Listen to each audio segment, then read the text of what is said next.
Hey there, welcome to the Aspect Podcast Network, the home of Bending the Narrative.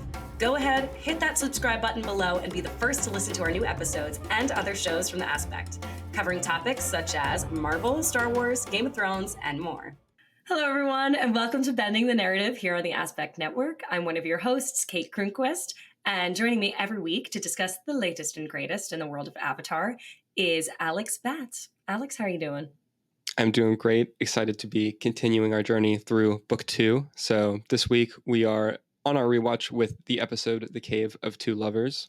And let's continue tracking Team Avatar and Zuko and Ira's separate journey with our handy dandy world map here. All right. As we can see, our team has traveled just a bit. Yeah. Just a wee bit. Not too much progress, especially compared to their off-season adventures, but it's to be expected. I didn't even think about this last episode, but did they talk about like how long it's been since the North Pole? Because I don't think that they did, right? And so I'm like, how long did you? Because it took you quite a bit to travel the last distance you did. But I guess I don't know. Because I don't think they address it directly. I mean, I know we're on a time clock now because we got they have to beat Aang needs to learn all the elements in a timely manner at this point, but. Yeah, I don't think they really talked about how much time passed, unless I just missed a line. I might have missed it too, but I don't think I didn't pick up on that detail. We could be wrong, but I don't think they've talked about how long.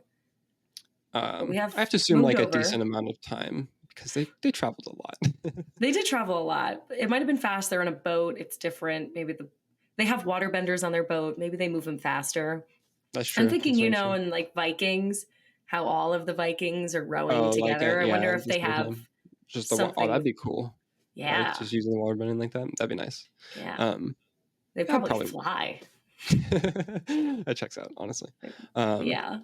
Yeah, they moved like a small amount in this one, moving up some, and they're to this cave, or while they will be going through this cave on their journey to Omashu, and so that's why the majority of the episode for the gang takes place inside of this labyrinthian cave, and then Zuko and Iroh, their journey is more like they're just in the like woods kind of area, like they're in a village somewhere. It's not labeled on this map specifically. We think they're somewhere close by, though. It's because they don't state where they are every episode, right? It's just like a more casual setting for them a lot of the time, as far as the different they're in a normal village or like just a woodsy area or like there's mountains around them or whatever, like on their journey. It's not explicitly stated like, oh, they're in this city now or this big base or whatever at this point. So they're on a more low-key journey as they're now fugitives on the run. A more low-key journey. Yeah. So I think they're still somewhere in here in the forest. It's definitely not the desert. Yeah. They're at somebody's house. And it seems to be a little village. Yeah. Because they start in the forest and then need some medical attention for reasons we'll get into. But yeah, so they are on a more just casual journey, I guess, than the gang is as far as where they're going through the world and kind of their purpose. So with this episode, book 2, episode 2 is directed by Lauren McMullen and written by Joshua Hamilton. And if you're just joining us, we will be discussing the show in its entirety, so be warned about spoilers. For this episode, the kind of under 3-minute rundown for it, we see the gang starts out lounging in a spring that honestly looks so nice. It's beautiful. I would love to just hang out there for an afternoon. Like it's picturesque. It's also there. I found out this cute little detail. I forget where I found it, but they're swimming in this river and they're shown next to this rock feature that resembles a place called Elephant Trunk Hill in, I'm going to butcher this, Guilin, China. Wow. That's cool. That tracks, honestly. That makes sense. Yeah. They really do everything in the show. They pull from their inspirations real life and their it's great. It's really cool. So yeah, they're at the spring or whatever rock water area that just looks amazing. Would love to hang out there. And they're approached by a group of Avatar Universe hippies, essentially. They're the best. They're great. They're just a walking band of hippies that are just singing their songs. After some stalling and some genuinely funny banter between the group and the gang, the group tells them about a secret tunnel through the mountain to get to Omashu. Which is great. And then we get an incredible bit where the gang briefly declines on count of wanting to do what's best for Appa. And then we cut to them getting intense bombardment from the Fire Nation, like in the air.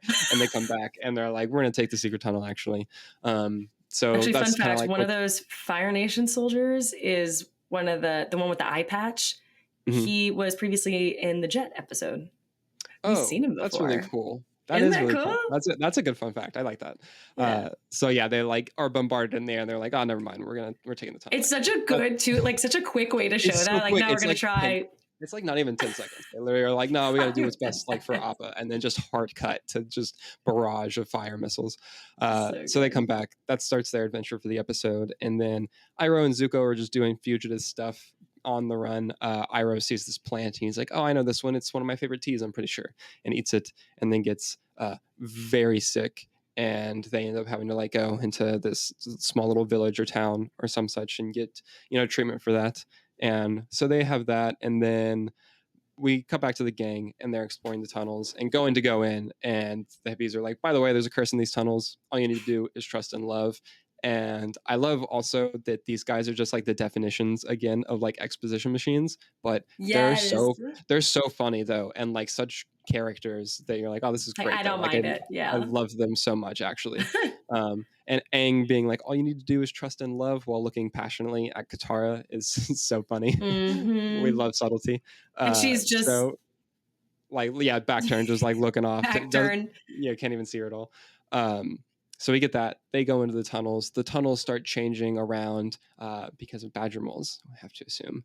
And so they're like getting lost and end up needing to find a way out. Aang and Katara and Appa find a tomb of the two lovers, which is wild. There's just this crazy tomb in there with pictures that are telling the story. It's a great story. I'm not going to retell it here, though. Watch the episode, or I'm sure there's a clip of it on YouTube of like just that 1 minute section. Probably. It's Romeo and Juliet. But yeah, I mean, exactly. It's good. It's a good story though. The animation and stuff of the pictures is super, super cool.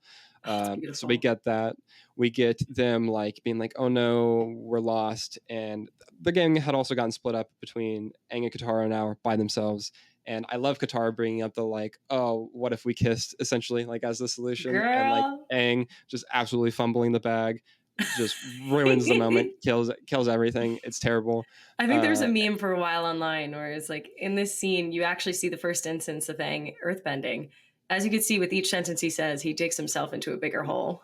Very, very accurate. Like, he's just constantly just terrible situation for himself. So he does that, but then don't worry, everyone eventually makes it out of the caves because of love, not love. Because of their lungs.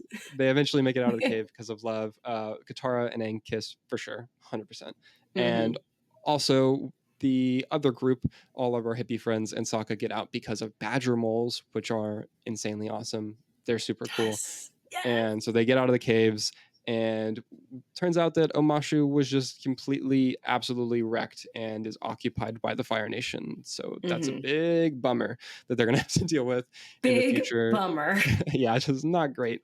And on the Iroh and Zuko side of things, Zuko steals an animal after bonding with the lady. And it's very sad.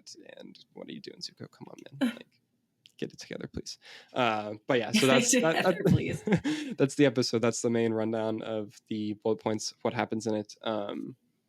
It's another great one. It's like not super complex episode and not like a ton of wild things happening, I guess, but still just a really fun like little adventure. What were some of the high points for this one for you? Oh, the humor. I love the contrast of serious Sokka trying to get his job done, trying to be the smart leader, and just the bumbling idiots, the hippies. They are so funny. They're obviously so iconic. We all know the song, the Secret Tunnel song. I mean, yeah, it's amazing. And it's so good. Yeah. No, forever fantastic moments. Forever fantastic moments in this. He makes so many good jokes about, hey, I think that kid might be the Avatar at the end. Yeah. They're asking why Sokka's head is red because he keeps Oh hitting yeah, and his then hand on his showing it, forehead. like that's such a good bit where it just like introduces the thing. They're like, "Hey, why is that?" And then just immediately giving that payoff of showing it is just such like that's such strong writing. Honestly, it's It's really so good. good. We got good new creatures introduced. The wolf bat. Yeah, that We was also one of get to my see. notes. I was like, "This is," because I have a section where I put questions down, but I was like, "This Oh, isn't a question, but wolf bats are sick." Like, I have to that's mention them. Like, they're terrifying. so good. Don't Yeah, want to see that. they're gnarly actually. Also would be just petrified if I came across those in a tunnel. No, thank They you. seem like vicious Yeah, and scary. I just no, A thank you. flying wolf. That's just what we don't need. Yeah, But then we get not badger this. moles. Yeah, badger moles are really cool. I think that they're like I like that they're positioned as like that they're established as being like the earthbending and Mm-hmm. that kind of thing, and like getting to see them, um, Yeah, it's like just they're really the cool. original earthbenders, just kind of like Mhm. how Appa and the other flying bison are like The the original like original airbender. airbenders. Yeah, Mm-hmm. it's cool that they continue that through the series. Like that's a great concept, and like seeing that built upon more here is really cool. And Mm-hmm. then also, yeah, just as like designs, they're sick. All of the combined creature designs are always super cool. Like they just nail it. Also, Yeah. the wolf bats, as we were just mentioning, like they look insane. They And yeah, look insane. the badger moles are so cool. Like they're just giant and Why are they giant also? Because neither badgers or moles are that normals. giant. But I Yeah, I like don't. the choice to make them humongous. Yeah, I think that's I mean, that's the way that it like that's honestly the choice that I think pulls it off. I think it would be such Mm. a less interesting or work way like not nearly as well if they were like a normal sized combination of a badger mole. I'd just be like, oh, look at the little guys. Like It's just a little but guy. Yeah, they're not as you like know, intimidating or yeah, seeing them as imposing. at that size, you really are like, oh, okay, I can understand how this thing is the original earthbender, like how it's able to move Mm-hmm. around like boulders and like the earth itself to do this. Um, So I think that's definitely a part of it. But yeah, they're ginormous. They are very intimidating. Ginormous. I love how Sokka just coincidentally figures out how to, he's like, oh, they like music and they're able to get out of I it through that. love that. I love that Yeah. too. It's by accident, and hmm that's his one thing. It's, He's hating all the songs, and he was so annoyed with it. And that's what ends up saving them. And yeah, I like that it adds a layer of character to the Badger Moles too, which is cool in a really like that they're subtle way. gentle giants. Mm-hmm. Yeah, right. You're like, oh, okay, they're nice. And on your side, actually, you just have to like kind of show that in a Mm-hmm. specific way. So that was really cool. Because I mean, I'm sure they're probably used to all the Fire Nation trying to go through there to make their way through the tunnel, but ultimately Yeah. not surviving and probably trying to fight them. I also I love wonder. how the Fire Nation leader, like whenever they're running into the tunnel, he's like, "Don't you know the song about like the story about those tunnels? Like, just close the entrance. Like, they'll be dead." And I love how like pervasive that the idea of that story, like that song, being that A it real like everyone, thing. yeah, that like everyone around there knows about it. I think that's one of the things that the show continuously does, and this episode is another example of. But like the emphasis on songs and stories as like folklore and folk tales and Mm. how that impacts people and communities. Um, I literally was Oh, looking I at like that. Yeah. like I that. didn't think That's about much on that. it's like a continuous thing that pops up in a bunch of the different like villages and things that they go to, and it's like how they introduce a lot of the different animals and like elements. Um, but it's just a really interesting thing. I mean, like I was in the bookstore the other day, and some of the books was looking at was just a series of like different cultures and their like folk tales and like countings of that essentially and like what they are.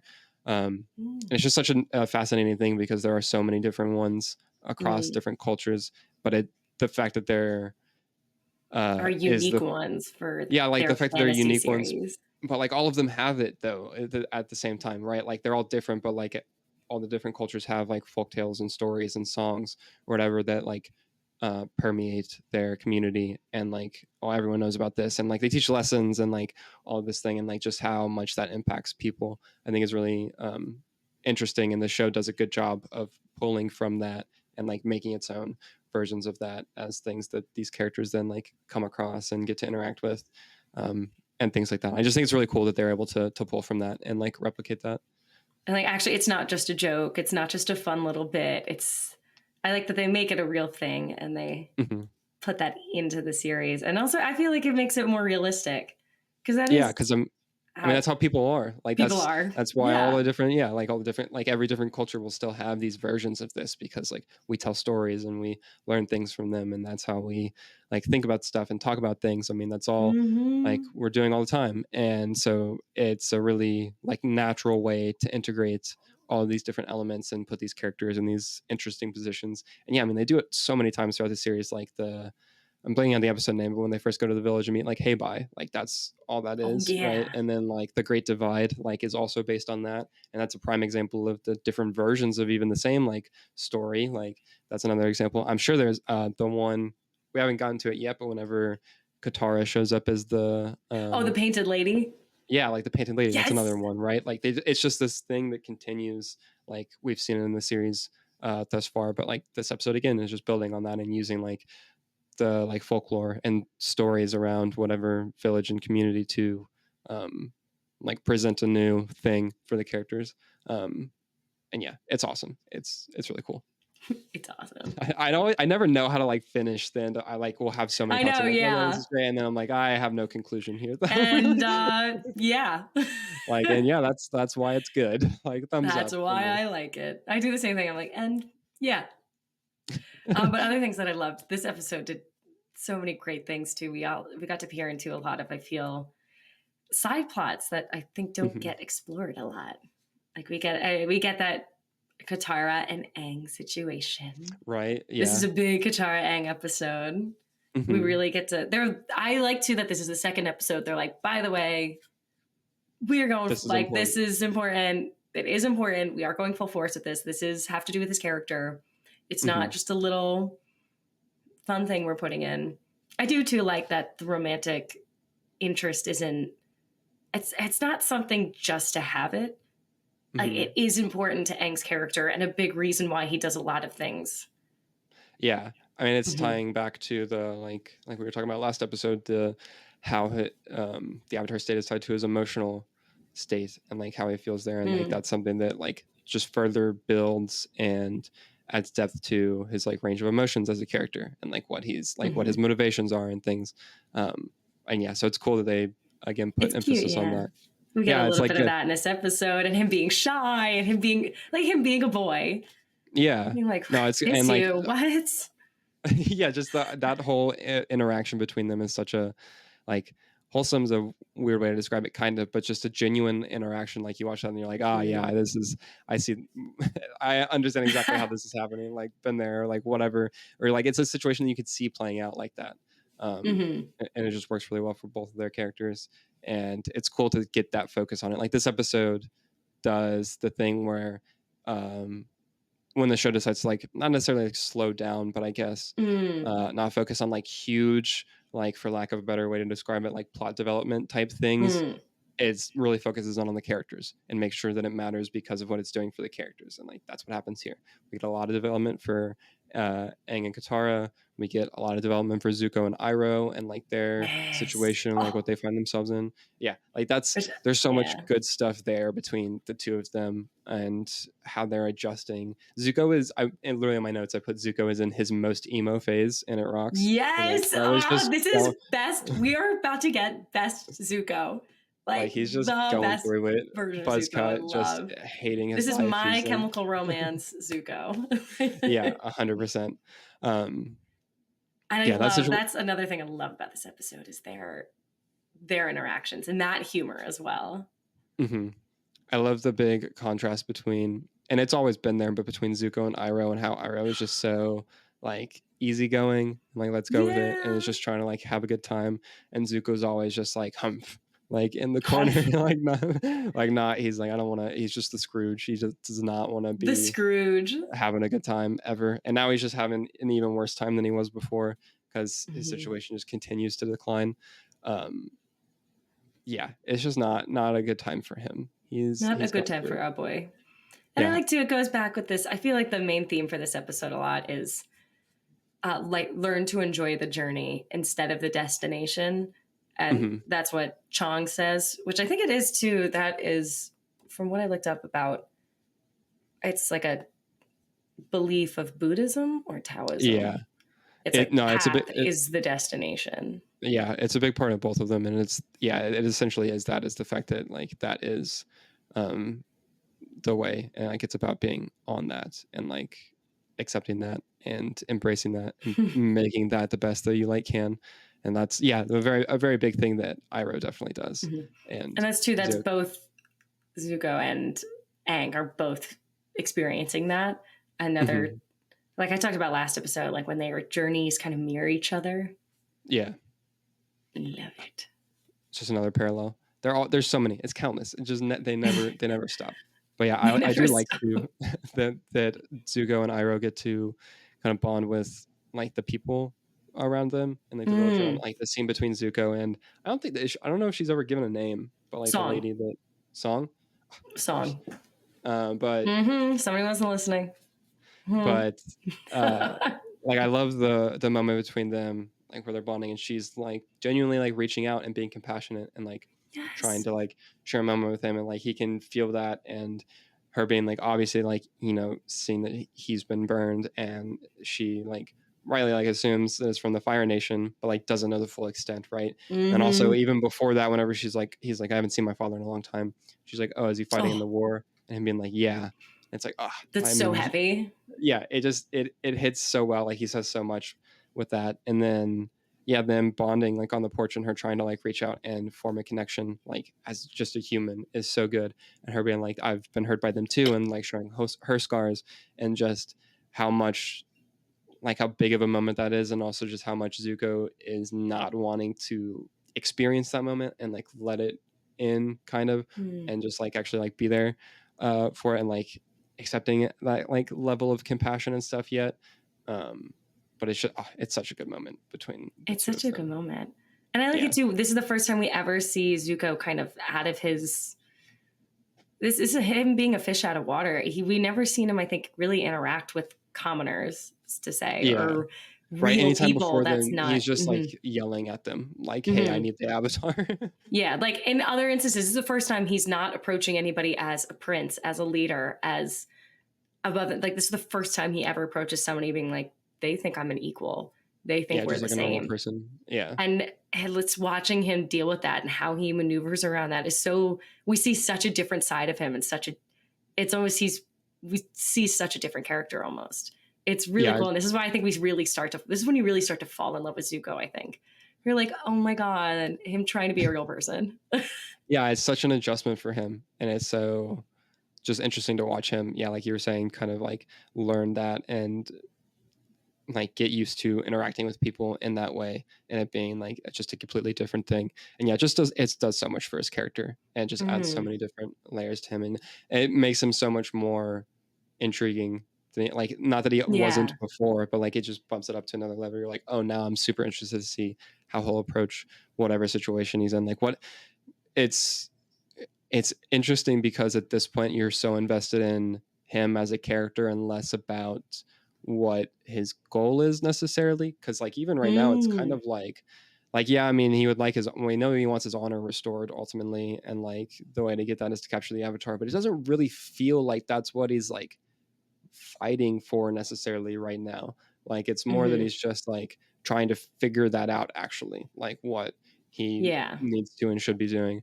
And so I think it's impressive that you can be as invested in him like at this moment without like a clear like, oh, he's going for this specifically. Like it's more like I'm interested in him. Like he's the compelling part, and then like what he's searching for, like trying to get, is not necessarily the main reason that like that investment is there. Like he's confused. We're like, what is he doing? Where is he going with this? It's really interesting to watch where he goes on his emotional journey. Yeah. And it's so relatable as well. I feel like we've all been there, or we're all at one point going to be there. And that, like, I mean, I don't know about you, but I've definitely been an exiled prince before. Okay. Like, yeah, I mean, yeah. 100% you know when you have to fight your evil sister, and yeah, dude. And your dad leads the war, and you're shoot exile. Fire from my hands. Shut the fuck no, but yeah, it's like the idea of having like no idea like what you're doing really, and you're like, oh, I got to figure. Or, like maybe, what am I doing with my life? If anybody's graduated college or high school, you get to a point where you're like, what am I doing with my life? Huh? Yeah. Or Don't you just know. like come to a point where you like completely, you're like, oh, I have to look at whatever thing completely differently than before. And you're like, I'm not sure how to do that or what that kind of like entails. Yeah, it's that kind of thing. And it is what makes it like super interesting and relatable. And you're like, oh, I am interested to see how he adjusts to that and like He what he does maneuvers from that. this. Yeah.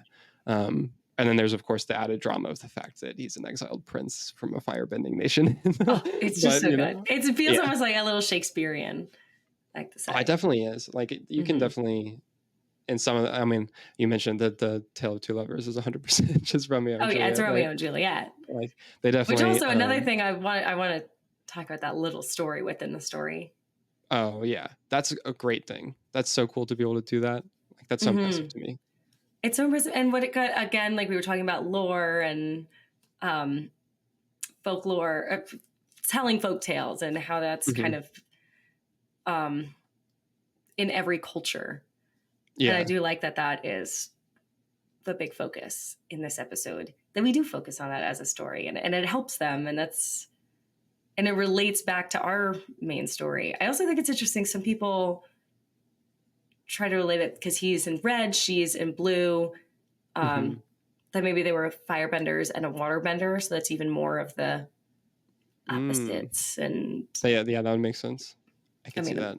Leans more into the Romeo and Juliet aspect.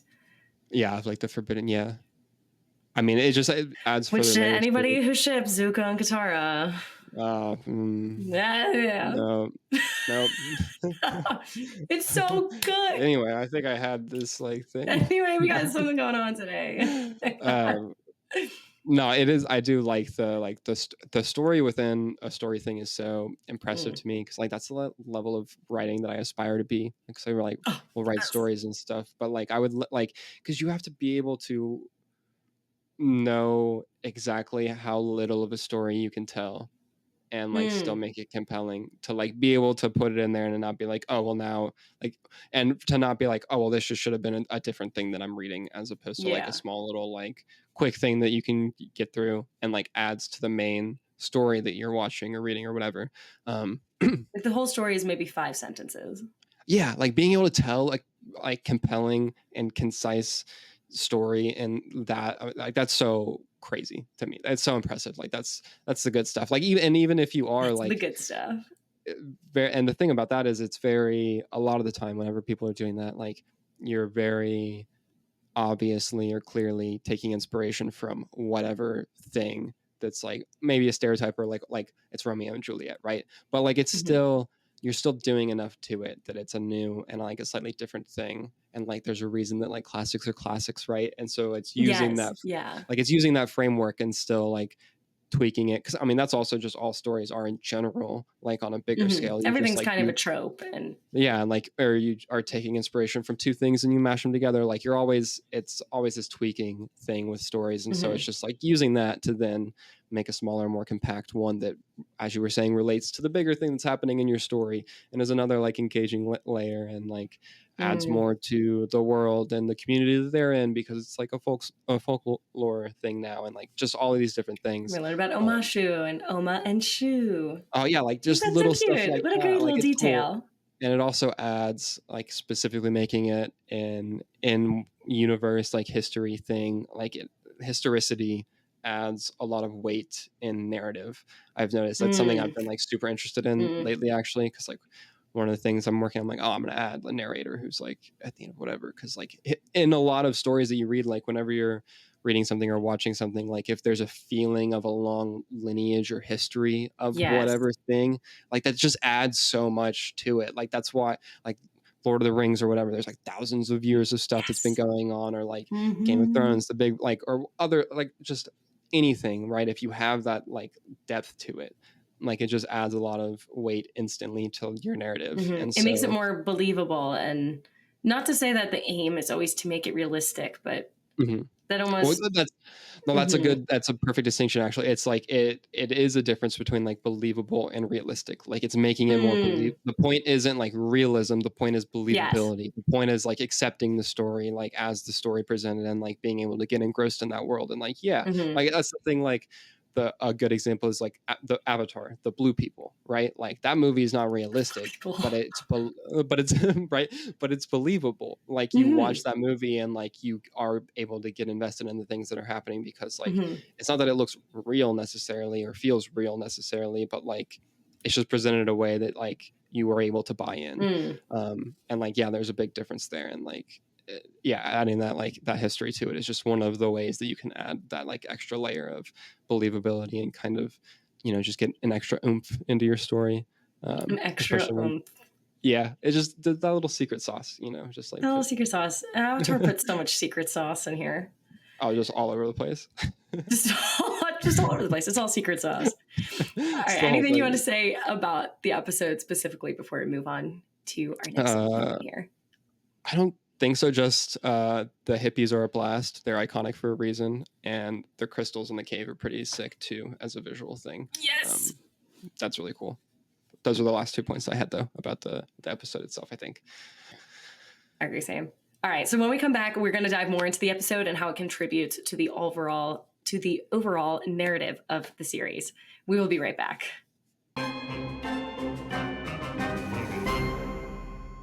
Hey, Aspect listener, I'm Robbie. And I'm Alex, enjoying the show here on the Aspect Network. Then check out Framing the Force. We are your one-stop shop for all things in a galaxy far, far away. Each week, we discuss everything from the latest news and releases to the hottest topics in the fandom. Beyond the films and series, we share our thoughts on every corner of the Star Wars universe, from comics to video games to collectibles and everything in between. Join us every week as we discuss one of the greatest franchises in film history here on the Aspect Network. Now, back to the show. Welcome back to Bending the Narrative. Before the break, we broke down the episode The Cave of Two Lovers. Now we're discussing how this episode contributes to the overall series and story in the world of Avatar. Kate, let's start with you. How do you think that this episode contributed to the overall narrative in the world of Avatar? I mean, we touched on it a little bit before, but we do get Aang and Katara's love story. We do get that seed planted that this is something serious, that this isn't just a little like, oh, he looked at her in the beginning and maybe we won't explore that again. Like, no, we are exploring that. We also get to explore side plot a lot, or not, it's not really a side plot, but something we don't get to see a lot. We mostly see, I feel, Zuko in action and going towards his goals. We rarely get to see, I think, him and his actual relationship to his father and his mental stability, I want to say, almost sort of him, a different side of Zuko. I'll say like quieter that moments. The quieter moments of Zuko. That's a great way to put it.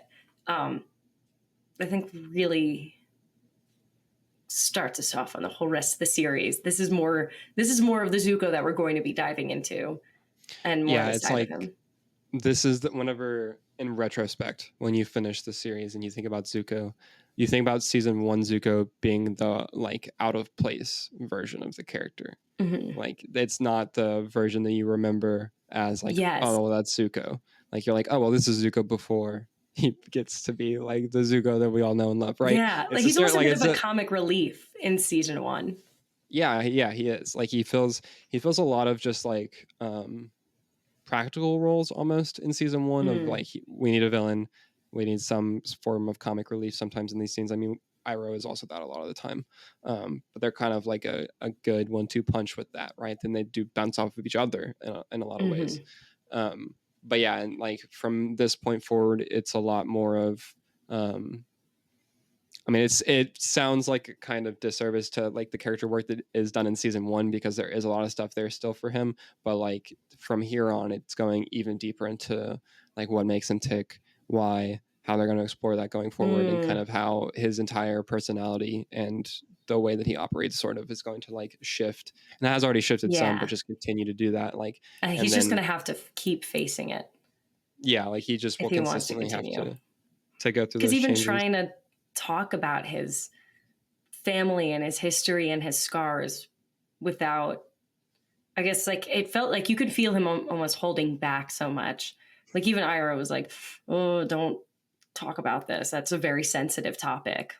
And him almost having, this is like the start of him having to touch on those sensitive topics. Not that it's him. I don't know, like he being, like, has willing. before, but him It's him, approaching like, it without freaking out, I guess. Yeah, I think it's being Yeah, more I mean, willing to like want to go into those and like talk about that and kind of like confront that, and then also like what that'll mean for him, just like generally in how he acts going forward is something that we see him kind of like struggling with and getting more like used to that, and that is what will come to define him as the series moves forward. Like I just think about the moment whenever he's trying to like in book 3, whenever he's trying to approach the gang and like be like, hey, I can teach Aang firebending, like the scene of him talking to himself in the forest, like that version of Zuko, you see the begin, like you see how he's going to get to that part, right? Like you can see the kind of what needs to happen for his character to end up being like that person who's like not sure of himself like completely, but knowing like what is the right thing that he needs to do and being more okay with that and like trying to with be doing accepting it. of that, like and like talking himself through it and like that kind of thing. You see him kind of stepping into that or stepping in that direction here, where he's because like you almost not see him do the right thing, and then right at the end you're like, he didn't do it this time. I thought we started to see him, maybe this is the first instance of him starting to do the right thing or say the right things or be a better person, and right at the end he steals the what is it, ostrich horse? Yes. I mean, I couldn't remember what it was, but ostrich horse. So cool. And I think that's to a reflection of what's going to continue to happen in the series, and Zuko's kind of plot line, or that also that thing of patience, of he has to do it the right way. It's not just going to be the first instance or the first time that you try it. Right. It's going to work and it's going to be good. Like he's going to try and fail a lot of times. Yeah. It's like, it's like him resorting to the things that he's always known, but also it's another example. Like Aang and Iroh are great examples of like virtue ethics, which is just like continuously like if you just continuously do good things, you'll form a habit of doing good things, and that's what makes you a good person. It's just like the whole, and that's the simplest like breakdown of it, and they continuously do that, and it's Zuko, like we're seeing Zuko have to try to learn that and to break his habits of always doing the bad thing, or I guess like the quote unquote bad thing, or right. And so it's him kind of like learning that, and you're like, oh, he's not there yet, but like he'll get there, or like, and like we see him start to take more steps and like be more accepting of that, and so that's definitely a big part of what his journey like is, and you can see that being set up here. Which is great. It's beautiful. And also back on to Katara and Aang. I literally just, I know I just said this, but talking about that's actually very important about Aang's character, and that this is something that's not just a little love story. And this even comes back later when this is way in season 3 when he's trying to channel the Avatar state, and they're like, you're going to lose it forever and you won't be able to access it if you can't let her go. And he's like, no, absolutely not. No, I'm not. That's my girl. What's this world without my girl? Find you a man. So cute. Like and even since episode 1, we've seen it. That's his thing, is he loves Katara. That is, he won't forget her, and he won't, it's a huge part of his character, his reasoning behind a lot of things. And so I like that we get to see that explored here, and that it's not just some little, or just even the blossoms of love. It's another one of those things that they establish in the first season and highlight continuously, similar to him like wanting to do the right thing. But like that's something, I mean, we talked about it a lot during season 1 or like book 1, about how his like attachment to Katara and like crush on her and like feelings for her are a thing that they continuously like brought up and would put a spotlight on, and it's another thing that they don't forget about in this as they move forward through the series. Like they continue showing and proving that it is, as you were saying, an important thing that is going to be focused on, that is major for the character. It's a big part of who he is, and also a big part of the just general story of the show.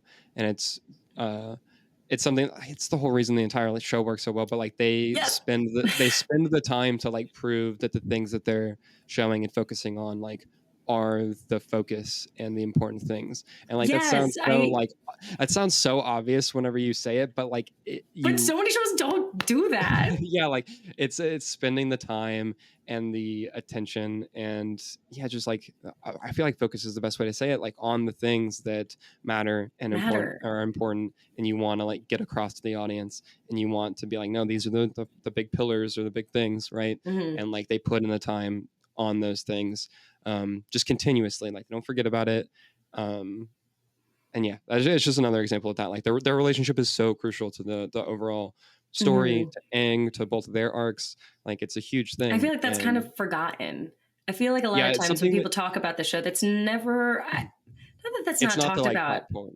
I mean, I'm guilty of it too, because like Same. they're great, but neither of them are really like my favorite characters in the show either. I like Katara more than Aang, but like I don't love Aang the most, and so wait, I know. Hot take here, hot take. Whoa, Aang is fine. Aang is he's okay, but why? So I mean, I don't. He has the typical for me like hero's journey problem character where like they're almost too like archetypal and like being able to like project yourself, and you're like, oh, and so like it makes him like more flat to me a lot of the time. Like Luke Skywalker is my go-to example of this. Sorry, Sean, he's in the background. It's gonna be like this guy.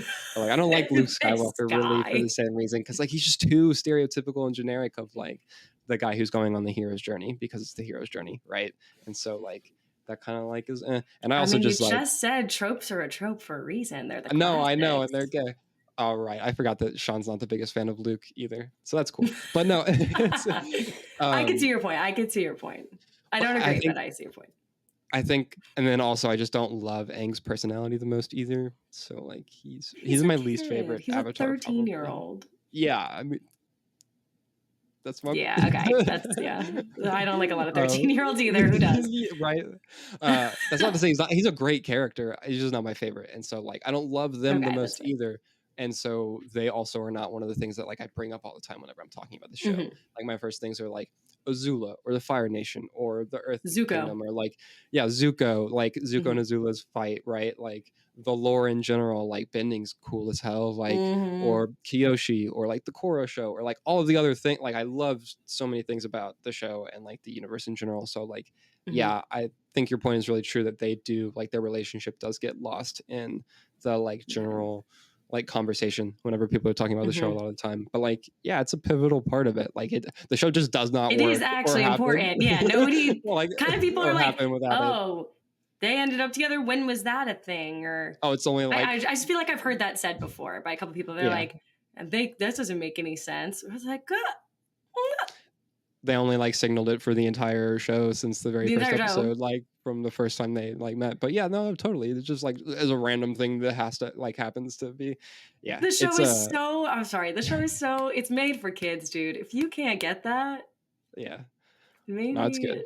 It's a big part, and it does get overlooked a lot. But they, I guess, I think part of it too might be that it's so like well done that it's not. Like you don't really think about it that much. It's not like so noticeable in a like in your face way, I guess, where it's just like, oh well, yeah, it's just like part of the show. Like it's just so ingrained in it, where it's like, because even now, like rewatching it, and if I sit to go and think about all the moments where they really do like highlight it, and it's a really big thing, like it's constant. Honestly, like it's not a lot of the show, but like it's just such a like, oh yeah, that's just the show. So it's you don't really like think to bring it up as a specific point, I guess, because it's not like a super like in your face thing a lot of the time. Like the biggest moment that I could think of to bring up would be like the like them in the finale, right? Like or the kid too long. Like this episode is one of the big ones where they like really do, but like those are the two like super huge moments. But whenever I think of some of the other things like Azula or Zuko, like I'm like, oh well, like there's a first meeting, like there's the final thing, of course, like there's a bunch of other things in between, like, and so I think that's kind of maybe another reason why those other things generally show up first or more like in the conversation. I mean, it's more prominent, but it's still, this is a building block, and without it, the building would fall. The show doesn't work. Yeah, the show doesn't 100%. Work. There's a reason. Yeah, you need every brick. You can't I love metaphors. Is it? Metaphors are so. Whenever you think of a good metaphor, you're like, oh, that was so good. I'm hammed the zone. Crush it. I'm going home with this one. You gotta. The building will fall if you don't have all those little bricks, and that's why Avatar is so good. 100%. Yeah, so they're great. I also, one thing, this is not like a huge thing that ties like into the series as a whole, but something that I did think about, I wrote 100% ate that leaf knowing damn well what it was. Like, there's no way that dude, like, you're telling me this like prominent member of the White Lotus. He's like, or it could be. Yeah, and he 100% or it could be did it on this purpose because poisonous he wanted to go get taken care of and chill out at a spa thing, or like someone 100%. Yeah, he couldn't stop. He's like, I can't live in the woods. I'm sorry, Zuko. He's like, we're going like to when get Zuko comes back with the little fish. Yeah, like, no, 100%. There's no way he did not know what that was. He ate that on purpose to go get some. I like that theory. I like watching it. I was like, there's no way this dude did not know. He's too smart, and he knows all of the like leaves and everything too well. Like, come on. Because I do like a majority of his thing, and throughout the shows, he plays dumb. I feel like exactly. It's the other thing. Like, it's definitely part of the act. Come on. It's part of the act. I get that, and Zuko falls for it every time. It's a great bit, though. Like, it's a fantastic bit in the show. He's like, whenever he's like, "Hey, Zuko, remember that thing?" And he's like, "Oh no." He like turns. He like sometimes just plays stupid, and I think just to get. I do agree with you that sometimes when he plays stupid, it's like, oh, you said that because you wanted him to do that. Yeah. So like that's a small thing that I think is cool, but it's just more stuff on his character. The other major thing, though, that this kind of future casts a little bit and ties into the larger things for the series are the Badger Moles. Like, getting to see the Badger Moles is awesome. Talk about that, and then them being that's like coming back. Yeah, like them coming back, but then also just being established and continuing the like original Benders thing with the animals and the flying bison, and like we'll get dragons eventually, which is awesome. Yes! Like, who doesn't love dragons, right? I'm a simple girl. I see dragons. I give it a thumbs up. Like, we saw a dragon last episode briefly whenever Roku's riding on it to like pick up Aang in the spirit world. So we know they exist. Yeah, so like we've seen they're setting it. That's the great thing about this show. They set it up so like subtly, and so like they're like, oh, just planting the little seeds. It's still your metaphor. It's there, but like since they're just planting. Yeah, like it's all there. But yeah, like reinforcing these animals as these symbols and these like originators of the different bending elements.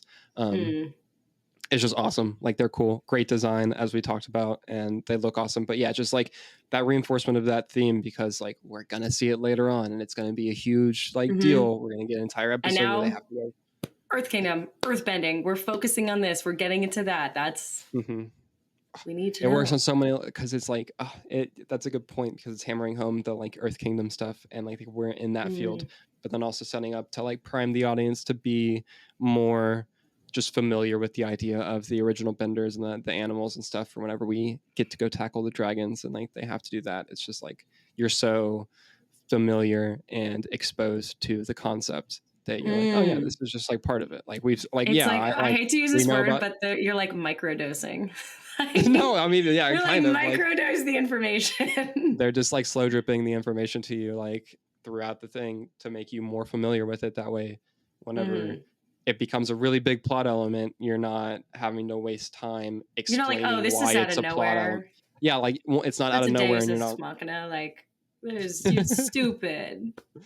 It's not doing that, like surprising the audience, but then you also don't have to spend the time like really elaborating and explaining like, oh well, these are like this version's original thing of this, and like this is the first time you've heard this concept, so you know, like whatever. And it's like, oh yeah, like it's like the badger moles and the flying bison that we've seen. Like, by the way, this has been here the whole time. We just didn't show you. Like that thing. I feel like for a lot of people, and in modern shows and just other TV shows, that's a huge weakness, or that's something that really makes people, I think, like almost suspend their disbelief. They're like, okay, you're really gonna tell me this was here the whole time? And you didn't show me. I really love that is something Avatar always covers their tracks. Yeah, they're always making sure to put it up front. They're always one step ahead. They plan so early. They put that there, so it's for later. Yeah, they just. Why did that sound like Donald Trump? No, I kind of did. The Badger Moles. They've been there the whole time. Yeah, I have a horrible. That's a Right. No, that was gold. That's gonna be a fantastic clip. No, I'm but really bad at. they do that so well. Like they establish everything so Mhm. early that it really just makes it it makes all the payoff so satisfying. You're like, oh, this is fantastic.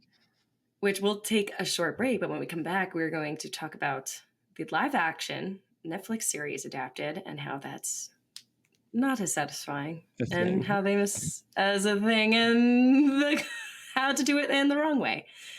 So we'll be right back with that.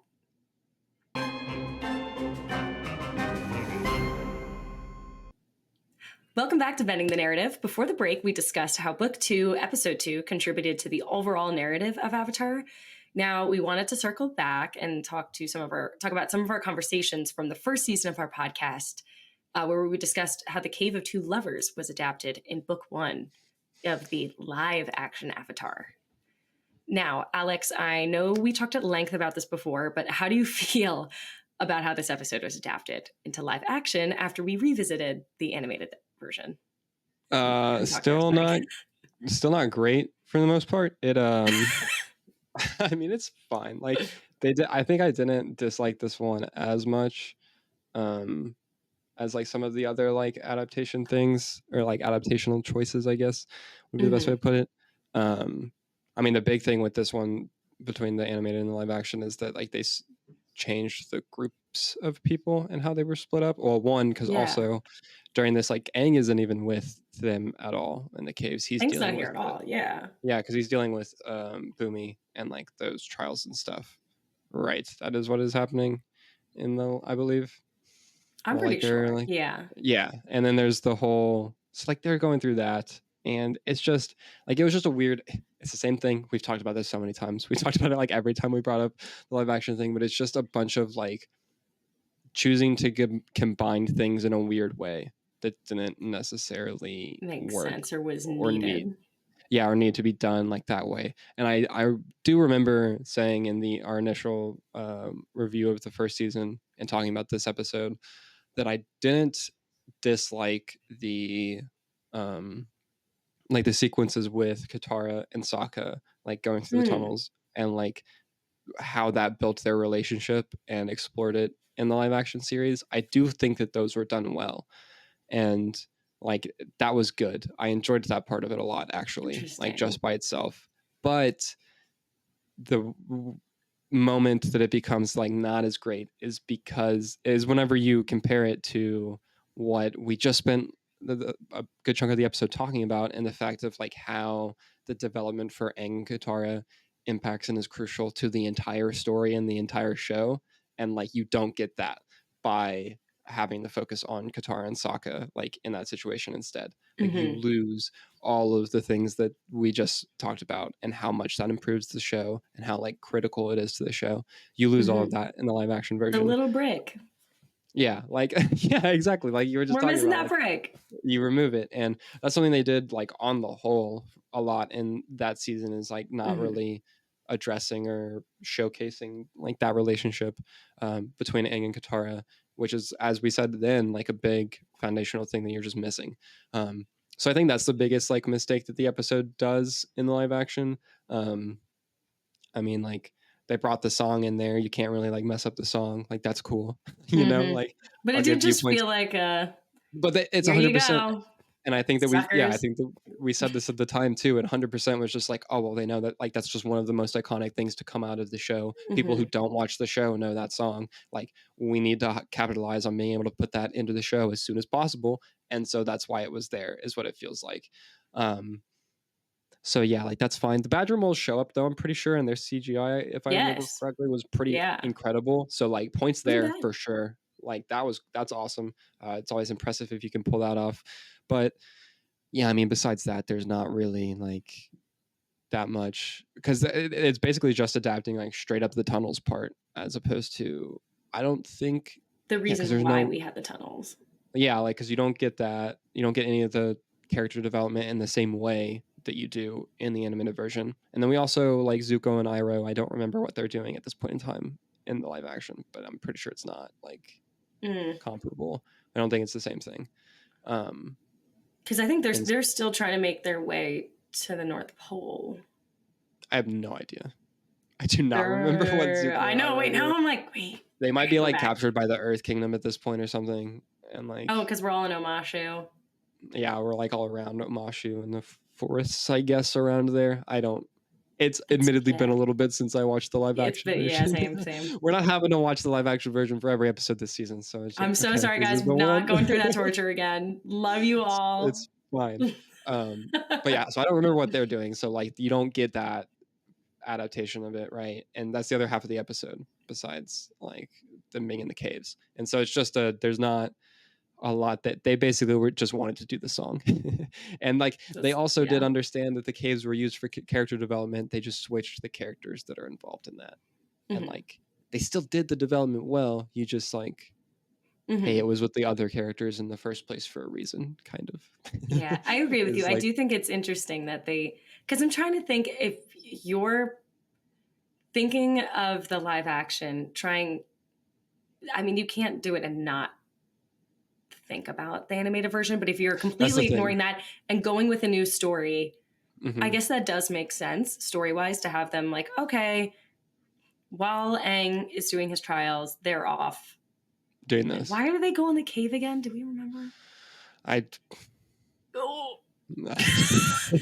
We don't know why they go in the cave, but they get in the cave, and I guess that's a good reason to get them out there and a good time for them to, I guess, grow. See, like, I feel like I can't remember if it's episode 3, 4, or 5. I'm gonna be so honest with you. I know, it's hard. They all kind of. It's in the first half, they mush together. There. Yeah. Yeah. But you said this word capitalize, and I think that's. Yeah, that's what happened. That's immediately just the word that comes to mind when I think about any part of the adaptation. Just feels like, here you go. This is what you wanted, right? Like, give us the money. And it just misses the heart of it, kind of. Yeah, the heart of it. It's missing. I mean, the whole point that we go to the Cave of Two Lovers is to expand. It feels like, I think at the end of the day, we got Aang and Katara. We saw a little bit of Appa we learned more about Appa. Appa is claustrophobic and doesn't like the underground. Mm-hmm. Oh, that's true. Which makes sense, which we could have deduced, but I do like that's shown. Yeah, to make it explicit. I love him his little rev up before he like knocks down the door to the tomb. Yes, he's like puts his head down and so many of my notes I'm like, Appa, no. Like he's so sweet in this. He gets so scared. Yeah. Adorable. Like that's exactly how I've seen dogs or cats react when they're like in something that they don't like. Mm-hmm. They're all like, they're just, oh yeah, it's just a very, just unnerved feeling. Mm-hmm. Yeah. Like seeing a nervous dog, it's just like that. So I agree with you. It's done interestingly to have the Cave of Two Lovers with siblings. Don't know if I like that. Yeah, it's as much as you try to make it something else. That's a very succinct way to like break it down as like just conceptual misfire. Like from that decision. Like even if you still even if you do manage to fall in the camp that I landed where I'm like, oh well, this is still good character development. Like you're still at a loss to start with because you're just like, well, this is not what you should have been doing. Like, and the whole story. It now doesn't make sense with it. Did they even have the Oma and Shu story in the cave? I don't think so, because I can't imagine that. Like, I don't remember them coming across a tomb in the cave. I think they just like say it probably. Like, I feel like the hippie friends probably just like told the story. Yeah, I just told the story instead of doing it, which would make sense. Which is fine. Yeah, like that's okay. Which is fine, I guess. But they didn't find any cave wall paintings or anything like that. Yeah, no art. No, we got glowy stones. Yeah, which those are cool. Yeah, glowy stones are nice. Love a glowy stone. Need some of those. I want to decorate a room with like glowy stones on the ceiling. Pat, that'd be cool. Like, remember those little stars? And like I feel like that's from the 90s, 2000s. Yeah, the stars on your ceiling everywhere. Yeah, no, those were sick though. Those were awesome. That's awesome. Oh yeah, highly recommend. That's my big takeaway from the Netflix adaptation of The Cave of Two Lovers. Get some put stars on your ceiling. Damn, that's like bad that's what we end up saying. That's where we ended up. But I definitely think I want to give them credit. It was interesting. It was, I think, a good creative way to mush everything together. But I mean, like, it makes sense.